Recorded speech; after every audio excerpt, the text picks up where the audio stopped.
গতকালকে আন্তর্জাতিক এয়ারপোর্টে যে কার্গো ভিলেজে ভয়াবহ আগুন লাগলো, এই আগুন নিয়ে অনেকেই সন্দেহ পোষণ করছে যে আগুন লাগাচ্ছে কারা, অথবা রাষ্ট্রের বিরুদ্ধে কোনো ষড়যন্ত্র হচ্ছে কিনা। রাষ্ট্রের বিরুদ্ধে হয়তোবা ষড়যন্ত্র হচ্ছে, তবে এই ষড়যন্ত্র কে করছে? সবাই বলছে এই ষড়যন্ত্রের পিছনে আওয়ামী লীগের হাত আছে। তবে কি শুধু আওয়ামী লীগই নাকি? এখন কি শুধু আওয়ামী লীগই ষড়যন্ত্র করবে, অন্য কোনো দল করবে না? কোনো দলই তো ক্ষমতা আসছে না। যে কোনো দল তাদের নিজেদের স্বার্থেও তো করতে পারে ক্ষমতায় আসার জন্য।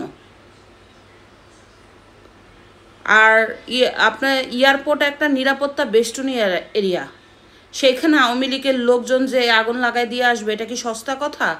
ওখানে যেতে পারে যারা সরকারের বিশ্বস্ত, যারা বর্তমানে প্রভাবশালী, যারা ক্ষমতায় বসে আছে তারা,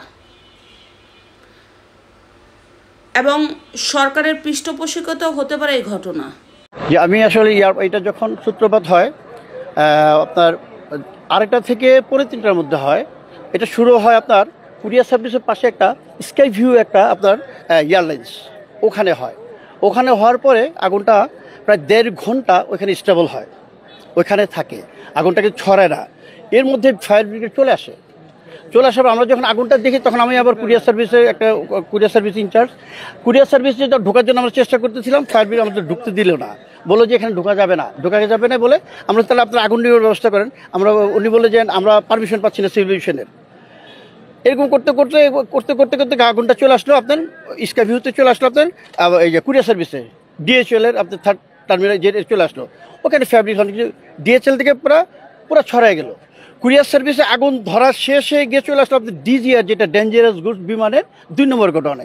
এইটুকু পর্যন্ত কিন্তু আসার প্রশ্নই ওঠে না যদি আমরা ওইখানে ওটা ঠেকাই দিই।